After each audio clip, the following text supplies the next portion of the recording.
To Kill a Mockingbird, Chapter 5, Reader's Digest version. As a note, there are racial slurs present in the text. I will not be reading them, but they are in the text.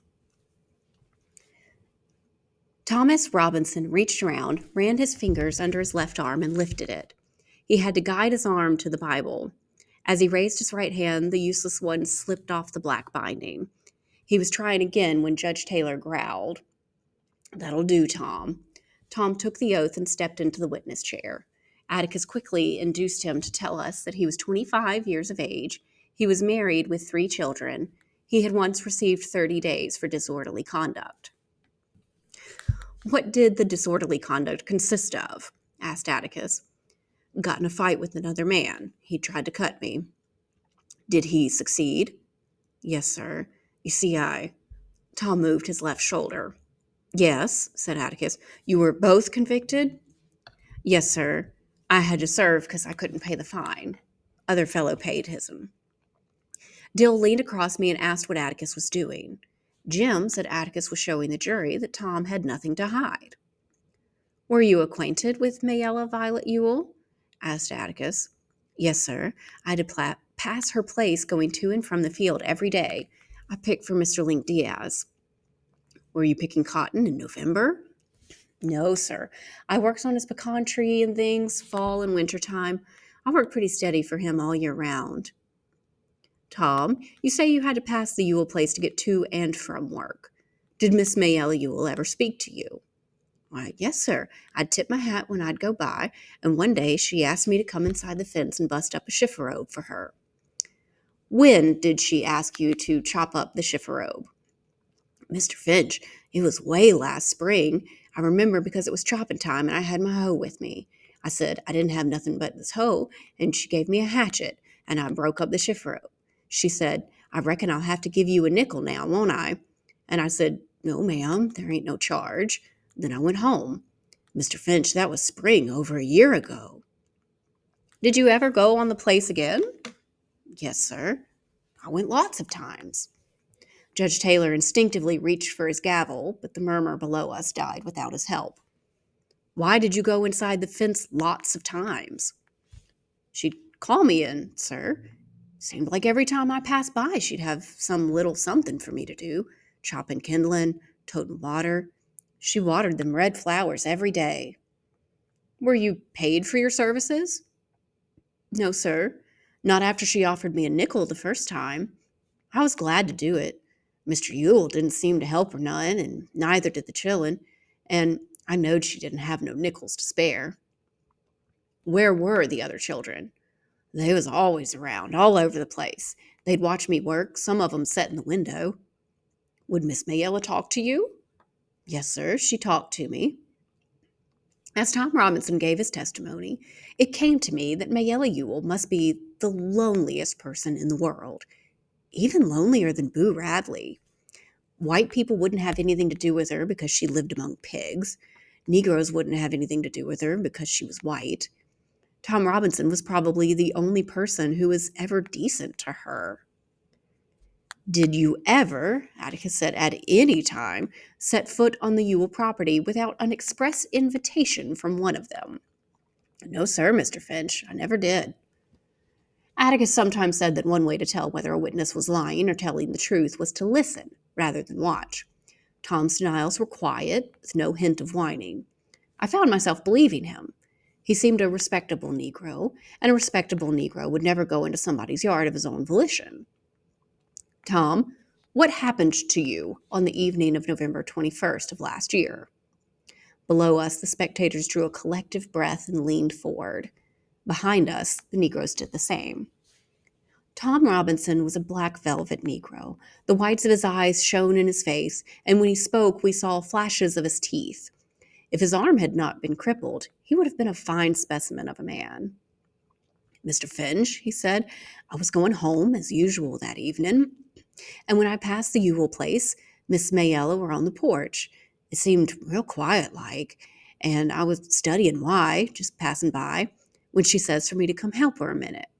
Well, I went inside the fence, and she says, 'I got something for you to do in the house. The old door's off its hinges.' Well, I went in the front room and looked at the door. I said, Miss Mayella, the store look all right. I pulled it back and forth, and those hinges was all right. Then she shut the door. Mr. Finch, I was wondering why it was so quiet like, and it come to me that there weren't a child on the place. Tom's skin had begun to shine, and he ran his hand over his face. I said, Miss Mayella, where the chillun? He continued, and she says, laughing sort of, she says, they all gone to town to get ice creams. She says, took me a slap year to save 7 nickels, but I done it. They all gone to town. What did you say then, Tom? Asked Atticus. I said something like, why, Miss Mayella, that's right nice of you to treat 'em. Then I said, I best be going. I couldn't do nothing for her. And she says, oh, yes, I could, just to step on that chair yonder and get that box down from on top of the chifforobe. Not the same chifforobe you busted up? Asked Atticus. The witness smiled. No, sir, another one. Most as tall as the room. So I done what she told me, and I was just reaching when the next thing I knows, she grabbed me round the legs. She scared me so bad I hopped down and turned the chair over. That was the only furniture disturbed in that room, Mr. Finch, when I left it. I swear 'fore God. What happened when you turned the chair over? Tom Robinson had come to a dead stop. He glanced at Atticus, then at the jury, then across the room at Mr. Underwood. Answer the question, said Judge Taylor. Mr. Finch, I got down off of that chair and turned around, and she sort of jumped on me. Jumped on you? Violently? Said Atticus. No, sir, she hugged me. She hugged me round the waist. Judge Taylor's gavel came down with a bang to restore order. Then what did she do?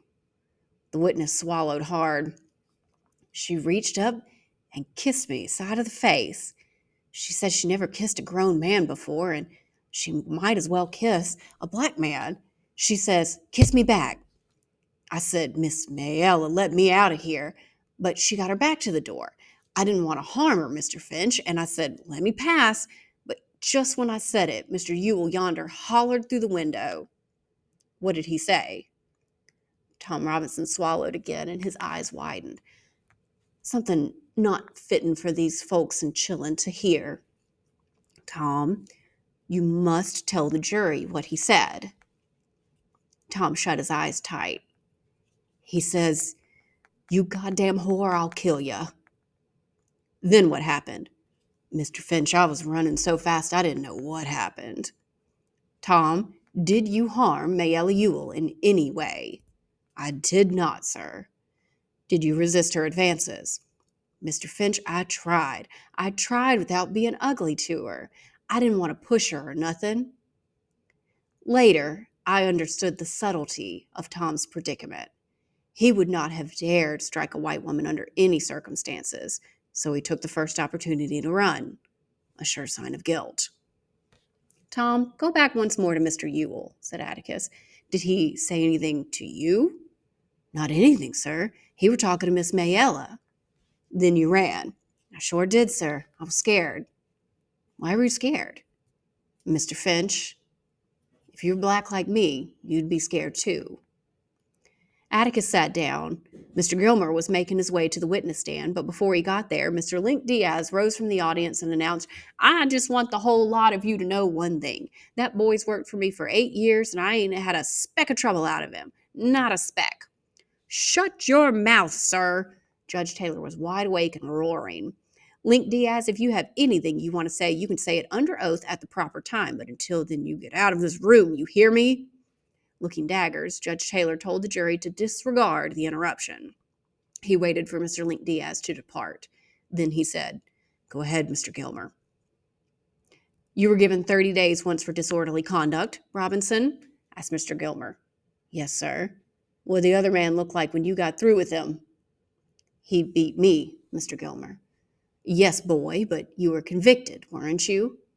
Yes, sir. I got 30 days. Robinson, you're pretty good at busting up chifforobes and kindling with one hand, aren't you? Gilmer went on. Yes, sir, I reckon so. Strong enough to choke the breath out of a woman and sling her to the floor? I've never done that, sir. But you are strong enough to. I reckon so, sir. Had your eye on her a long time, hadn't you, boy?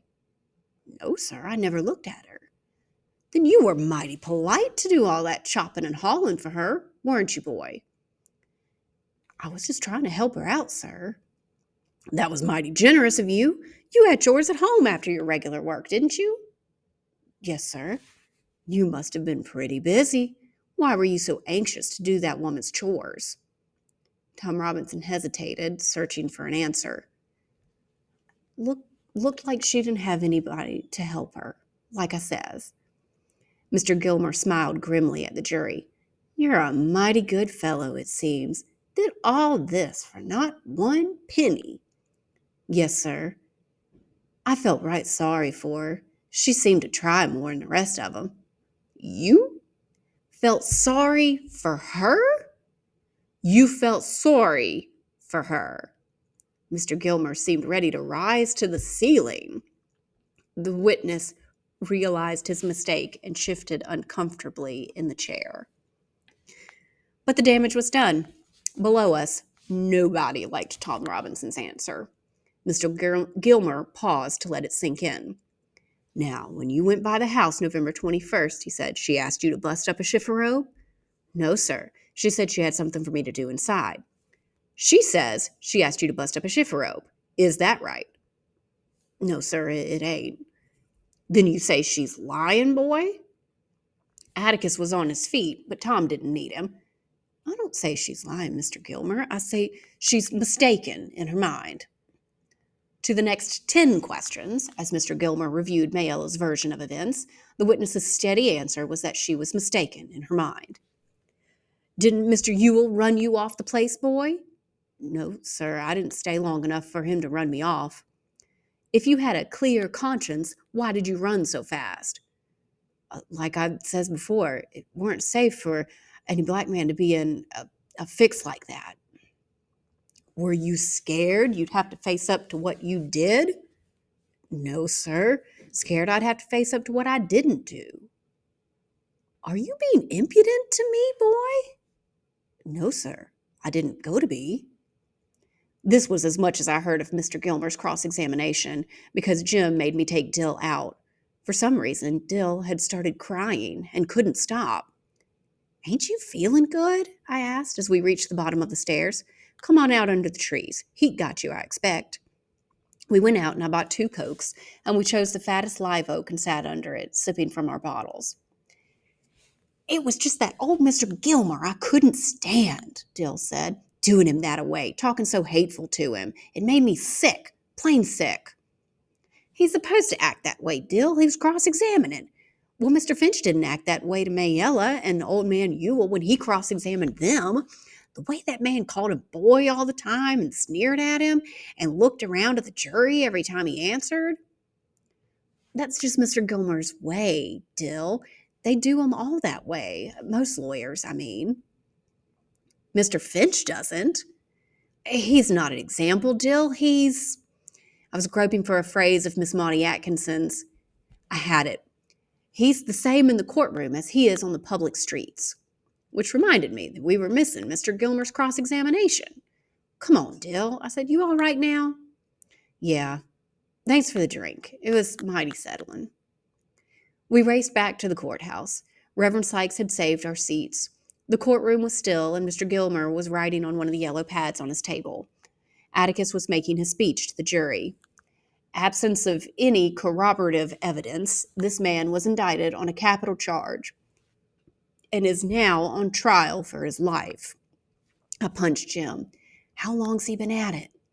He's just gone over the evidence, Jim whispered, and we're going to win, Scout. I don't see how we can't. He's made it plain and easy as, well, you could have understood it even. We looked down again. Gentlemen, Atticus was saying, I would like to remind you that this case is not a difficult one. It requires no sifting of complicated facts, but it does require you to be sure beyond all reasonable doubt as to the guilt of the defendant. The state has not produced one iota of medical evidence that the crime Tom Robinson is charged with ever took place. It has relied instead upon the testimony of 2 witnesses. Their evidence has been called into serious question on cross-examination. It has also been flatly contradicted by the defendant. I have nothing but pity in my heart for the chief witness for the state, but my pity does not extend to her putting a man's life at stake in an effort to get rid of her own guilt. I say guilt, gentlemen, because it was guilt that motivated her. She committed no crime. She had merely broken a rigid and time-honored code of our society. She is the victim of cruel poverty and ignorance, but I cannot pity her. She is white. She is white, and she did something that in our society is unspeakable. She kissed a black man. She knew full well the enormity of her actions, but because her desires were stronger than the code she was breaking, she persisted in breaking it. Afterwards, she did something every child has done. She tried to destroy the evidence of her offense. She tried to remove her victim from the world. But her father saw her offense. What did he do? We don't know, but there is circumstantial evidence to indicate that Mayella Ewell was beaten savagely by somebody who led almost exclusively with his left. Then Mr. Ewell swore without a warrant, no doubt signing it with his left hand, and Tom Robinson now sits before you, having taken the oath with the only good hand he possesses, his right hand. And so, a quiet, respectable, humble Negro who had the temerity to feel sorry for a white woman has had to put his word against two white people's. You saw for yourselves their appearance and conduct on the stand. The state has presented them to you in the cynical confidence that their testimony would not be doubted on the assumption, the evil assumption, that all Negroes lie, that all Negroes are basically immoral, and that all Negro men are not to be trusted around our women. Gentlemen, we know this is a lie as black as Tom Robinson's skin. You know the truth. Some Negroes lie. Some Negroes are immoral. Some Negro men are not to be trusted around women, black or white. But this is a truth that applies to the human race and to no particular race of men. Atticus paused, took off his glasses, and wiped them.